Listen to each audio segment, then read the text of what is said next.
Vamos falar sobre o manifesto pró-democracia, que foi lançado hoje, com a assinatura de diversos juristas, celebridades, artistas, né? Tem um monte de tipos de gente lá.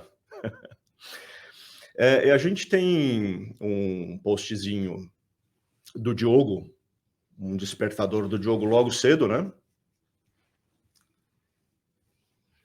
Olha lá, empresários e ex-ministros do STF assinam manifesto contra o golpe bolsonarista a favor de Lula. Por favor. Né? O empresariado assinou em peso o manifesto contra os desvarios autoritários. Não é citado no documento nem o de Lula, mas é disso que se trata. Combater a quartelada bolsonarista. Para combater a quartelada, os empresários estão dispostos a se aliar à corriola lulista. Daí tem o nome de, principalmente, empresários e gente do mercado financeiro que assinou, né? Roberto Setúbal, Pedro Moreira Salles, Cândido Bracher, todos ligados a bancos, né? Guilherme Leal, da Natura, Horácio Laferpiva, da Klabin, etc., né? E daí também ex-ministros do STF, né? Vamos dar uma passadinha de olhos rápida no manifesto que a gente publicou na íntegra. Leia a íntegra do Manifesto Pró-Democracia. O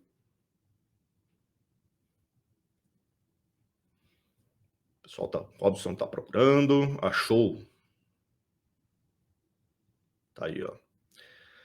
Então podem subir lá na parte em itálico, só para a gente dar sentir um pouquinho o tom do texto. Carta às brasileiras e aos brasileiros em defesa do Estado Democrático de Direito. Em agosto de 1977, em meio às comemorações do 60º de fundação dos cursos jurídicos no país, o professor Goffredo da Silva Telio Júnior, mestre de todos nós no território livre do Largo de São Francisco, leu a carta aos brasileiros, na qual denunciava a ilegitimidade do então governo militar e o estado de exceção em que vivíamos. Conclamava também o restabelecimento do Estado de Direito e a convocação de uma Assembleia Nacional Constituinte. A semente plantada rendeu frutos. Então, eles partem desse evento anterior, né, deste exemplo, e daí em diante falam da necessidade de defender a democracia hoje, como disse o Diogo, sem dar nome a nenhum boi, né? Sabino, você gosta de manifestos? Manifesto comunista? Você assinaria um manifesto, não, Sabino? Eu não assino manifesto. Nem sou personagem desejado em manifesto nenhum, nunca fui. Não assinaria manifesto nenhum. Não acho que seja papel de jornalista assinar manifesto, embora haja jornalistas ali assinando. Eu conheci o Goffredo, sabia disso? Conheci o Goffredo eu acho que eu fiz uma entrevista com o Goffredo. Não tô nem mais lembrado, rapaz. Mas eu acho que eu fiz uma entrevista, não lembro mais, mas com o Goffredo. Ele tinha um escritório ali na Avenida Ipiranga. Na verdade, ele morava na Avenida Ipiranga. Ele morava ali não é na Ipiranga, na São Luís. Na São Luís, Avenida Isso, São Luís, num daqueles exatamente. prédios antigões, grandões que tem lá. Então ele tinha um escritório, exatamente, Avenida São Luís, quase na Consolação, se não me engano. E aí ele morava ali, ele tinha um escritório dele ali também, né? Ele tinha alguns andares, não sei se dois ou mais andares ali. Foi um personagem muito simpático, foi um personagem muito importante, teve um papel muito importante no combate à ditadura militar, né? Era um jurista de respeito, né? Um dos poucos, talvez, que a gente pudesse chamar mesmo de jurista no Brasil. Então, foi corajoso, foi né? corajoso. Relembraram o Goffredo em 77, no auge da ditadura, né? Denunciando os crimes da ditadura e tudo mais. Bom, olha aqui, a minha leitura é a seguinte. A minha leitura é a mesma da Cruzoé que tem na nossa capa lá. Você pode colocar a capa da Cruzoé aí, por favor? Não, posso pedir? Que é a Anitta do Lula é o Bolsonaro, né? Com esse discurso dele, porque todo esse manifesto surgiu em reação à fala do Bolsonaro aos embaixadores e à reiterados ataques dele ao sistema eleitoral brasileiro e, consequentemente, à democracia. Muito bem. Esse tipo de discurso, um discurso delinquente, né, na verdade, se volta agrada muito às franjas bolsonaristas, ou franjão bolsonarista, porque é grande, né, mas afugenta os eleitores. Isso está expresso, vem sendo expresso nas pesquisas. Quando o Bolsonaro, quando o Bolsonaro ele faz a defesa da liberdade de expressão e aí se volta contra o STF, isso teve um efeito positivo nas pesquisas. Mas quando ele ataca o sistema eleitoral brasileiro e põe em dúvida a democracia brasileira, isso vai contra o Bolsonaro. E, volto a dizer, as pesquisas mostram isso. Bom, esse manifesto, ele é sopa no mel para o Lula, porque o Lula tem tentado se mostrar como o quê? Como o grande aglutinador de uma grande frente democrática, né, recuperando justamente as frentes democráticas de combate à ditadura, das diretas já, né? Ele vem se mostrando assim, eu sou o sujeito que vai aglutinar todas as forças políticas, é hora de esquecer as diferenças nesse momento para combater o Bolsonaro, a ameaça de ditadura, e patati patatá. Então, essa carta manifesta, que muitos petistas assinaram, né, mas não petistas também, obviamente, ela mostra, assim, uma grande faixa, né, uma grande gama, né, de pessoas de diferentes origens, diferentes orientações políticas e econômicas, né, de classe social, inclusive. Você tem o Roberto Setúbal, imagina o Roberto Setúbal, presidente, né, presidente do Itaú, assinando esse tipo de manifesto. Bom, enfim. É um pouco inédito até, porque parece que até a Fiesp, né, manifestou apoio ao manifesto. Manifestou apoio ao manifesto. Vamos lembrar que a Febraban já havia feito um manifesto, né? E daí desistiu de lançar porque achou que não era muito mas teve, mas foi o manifesto acabou sendo ventilado, divulgado. Bom, enfim, isso tudo, esse manifesto assinado por docentes da USP, docentes de outras universidades, magistrados, ex-ministros do STF, banqueiro, empresário, personalidades, né? Obviamente um monte de petista ali, né? Isso tudo vai compondo essa espuma de que o Lula está encarnando a democracia, o ideal democrático, a resistência democrática, e vai culminar esse troço no dia 11 de agosto, né? Isso será lido pelo ex-ministro do STF, Celso de Mello, lá no Centro Acadêmico 11 de Agosto, da Faculdade de Direito lá para São Francisco, cursada por você, as arcadas, famosas arcadas, né? Então, assim, que é um lugar simbólico de defesa da democracia. E também culminará, me parece, eu não me lembro mais o dia exato, mas o Lula pretende fazer um grande comício aonde? No Vale do Anhangabaú. O Vale do Anhangabaú, que foi palco da grande manifestação pelas diretas já em 84. Né? Então, assim, tudo está compondo, serve para compor essa moldura de que o Lula é um grande democrata, é um resistente e uma figura que está aglutinando diversas forças, né? E de gentes diversas, né? Em torno da defesa da democracia. Ora, quem criou isso tudo foi o Bolsonaro. Né? Quem levantou a bola para esse tipo de coisa foi o Bolsonaro, com esses ataques constantes, né, à democracia, que o prejudicam eleitoralmente. Podem até lhe dar ali na frente uma desculpa para uma eventual derrota, né, para ele se manter vivo politicamente. Talvez seja essa a intenção. Mas, nesse momento, se volta contra ele. Né? Então, assim, está tudo armado, né, com manifesto, com leitura disso. Não sei se você se lembra, Sabino, em 2020, mais ou menos, acho que foi no começo de 2020, lançaram um outro manifesto. Se eu não me engano, falava em alguma coisa do tipo, somos 70%.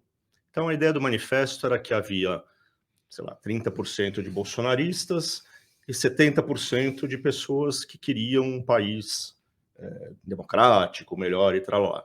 Bom, lançaram esse manifesto e fizeram circular por um monte de gente de todas as áreas também, advogados, políticos, artistas, tá? Quem é que não quis assinar o manifesto pedindo união daqueles que brigavam pela democracia? Você lembra? O Lula. O Lula falou, não assino, eu não sou Maria vai com as outras. na época eu falei, bom, isso aqui é mais absoluta... Está devolvendo a realidade política ao discurso bonito, né? Está caindo que nem um tijolo a realidade. O Lula e o PT não são esses grandes promotores da unidade, do centro. Nunca foram e não são agora também. Né? Não, eles criaram. É importante reafirmar isso. O Bolsonaro é fruto da divisão incutida na sociedade brasileira pelo PT, divisão ideológica. Nós contra eles. Quem inventou foi o PT. E o Bolsonaro levou isso ao estado de arte. Né? Então, assim, essa história justamente de que o PT, olha, o PT não queria assinar a Constituição de 88. Exatamente. Certo? Foi contra. Não é verdade que o Partido dos Trabalhadores seja essa força defensora da democracia burguesa, né? Representativa, que com a imagem a qual que eles estão tentando vender nesse momento. É o Bolsonaro levantando a bola. E eles estão cortando. Né? Então, não são bobos, né? São idiotas. Eu acho assim, o PT sempre se negou a dar assentimento, né, a diversas coisas, como a Constituição, por exemplo, o Plano Real, diversas coisas que fizeram bem ao Brasil. Você pode até questionar a Constituição, mas enfim, naquele momento era um bem, né? Estava encerrando um período ditatorial e tudo mais. Então, eu acho que o PT não tem direito de pedir a ninguém, né, que acate em silêncio essa ideia de que Lula e PT são a salvação única possível da democracia brasileira nesse momento. Quem não tem direito de impor qualquer tipo de discurso a ninguém é o PT, né? Eles nunca... Mas aí, Grebe, é assim, a oportunidade faz tudo bem. A oportunidade faz a organização, né? E aí é o seguinte, veja só, olha só como estão limpando a biografia do PT e do seu chefe, né? Quer dizer, o PT agora é o aglutinador da democracia, né? O Lula, na figura do Lula, a democracia encontra a sua salvação, né? Olha só o atestado de idoneidade que estão dando ao senhor Lula, que foi condenado na Lava Jato, né? Que a gente sabe que fez o que fez, que não foi inocentado, né? No entanto, o Bolsonaro não só ajudou a livrar o Lula, né, ajudou a acabar com a Lava Jato, como agora está dando oportunidade para que o seu rival, né, vença as eleições, né, e limpe a sua biografia, assim como a do seu partido. Voltando à Constituição de 88, se eu não me engano, o PT assinou, né, mas eu não me lembro mais exatamente. Não assinou, não. Não chegou a assinar, não. Né? Porque eu me lembro que teve um quiprocó ali, e eu acho que, enfim, eu não lembro se acabou assinando ou não acabou assinando, mas enfim. Pode ser que tenha acabado assinando, mas assim, teve uma recusa clara. Teve uma recusa, não, assim, sim, eles não disseram que não iam assinar. Eles não concordaram com a Constituição de 88. Eu estou aqui sem nenhuma referência nesse momento, desculpe os espectadores, mas enfim, não é esse partido que olha, o PT infernizou a vida do Fernando Henrique Cardoso com sucessivos pedidos de impeachment. Né? Com criação de dossiê, né? Que aliás perdurou até recentemente. Eu lembrei recentemente do dossiê dos holoprásticos, que me aparece o Aloysio Mercadante escrevendo que está na hora da construção coletiva do Brasil da Esperança, né? A construção coletiva do Brasil da Esperança, até pus no Twitter, né? Que eu me lembro a mais próxima disso, feita pelo PT, foi o dossiê dos aloprados, né? Em 2006. Mas, enfim... Eu estava me referindo a uma certa patrulha que existe hoje em dia, né? Porque se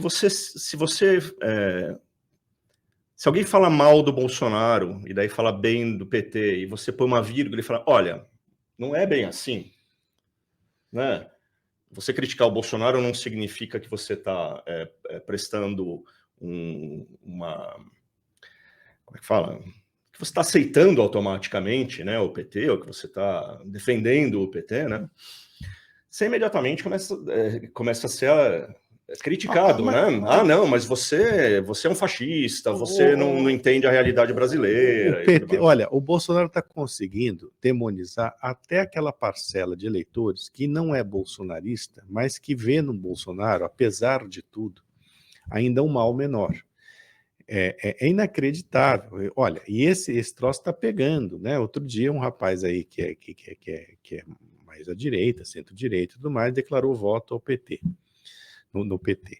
E disse que os eleitores que ainda acreditam no Bolsonaro ou conheciam um pouco de si mesmos ou não conheciam o Bolsonaro. Ou seja, está chamando os caras de fascistas, né? Quer dizer, então assim, e eu, sinceramente, eu conheço gente que vai votar no Bolsonaro, apesar do Bolsonaro ser o que é, tapando o nariz, mas que não é fascista, que prefere o Bolsonaro, mesma coisa de 2018, prefere ter o Bolsonaro a ter o Lula e todo aquele esquema, né, aquele aparelhamento todo fisiológico e ladrológico, né, no poder. Então, assim, mas o Bolsonaro está fazendo esse papel, né? Ou seja, está colocando as coisas dessa forma. Se você pensa em votar no Bolsonaro, você é um fascista, certo? E quem não apoia o Lula também é fascista, né?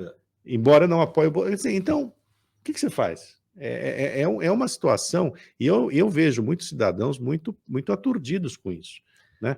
Porque não querem nenhuma coisa nem outra e são acusados ou de fascistas de um lado ou de comunistas de outro, ou quem vota no Bolsonaro, a tapa no nariz, é necessariamente fascista, ou quem não apoia o Lula é necessariamente fascista. É um troço absurdo. Por isso que eu brinquei, né? O PT nunca aceitou ser posto nessa posição, nunca aceitou ser coagido a concordar com alguma coisa que ele não concorda, né? Mesmo quando os resultados eram... Então também não aceito ser coagido a concordar que o Lula é o grande promotor da liberdade dos povos. Não dá para dizer isso. Embora o Bolsonaro seja uma coisa também saída dos meus pesadelos, né? Meus piores pesadelos, mas não... Enfim, desculpa. Não, desculpa. Fala aí. Me exaltei. Fala aí, Grebe. O Grebe tá exaltado. Eu tô exaltado. Outro dia ele ficou fulo com a história. O PT foi contra, mas assinou a Constituição. Mas olha aqui. O PT foi contra. É isso aí. É exatamente isso. Obrigado, Robson. Vocês ouviram o Robson? Olha só que voz bonita. Muito bem, Robson. Você fica bem aqui, viu? Trouxe informação mas útil. É isso mesmo. O PT foi acabou assinando. Não, eu me lembro disso, porque em algum momento surgiu aí essa coisa. O PT, inventaram que o PT não tinha assinado. Enfim, na verdade, o PT assinou, mas ele foi contra. Foi contra a Constituição, assinou sob protesto. Então também peço desculpa pela minha afirmação ainda bem que eu peremptória. Ainda bem que não, porque daqui a pouco uma agência de checagem vai e diz que foi assim, antagonista fake news. Ótimo. Foi só falta de lembrança. Por exemplo, ontem a Simone Tebet, lá na entrevista com a Globo News, né, disse que o Renan Calheiros havia sido ministro da Justiça. E, gente, aí falaram, é fake news. Não é fake news, gente. Ministro da Justiça, ministro do Lula. Na verdade, o Renan Calheiros foi ministro da Justiça do Fernando Henrique. Né? Mas aí muita gente começou, Simone Tebet fez fake news. Gente, às vezes não é fake news, as pessoas erram, se confundem, é normal. Né?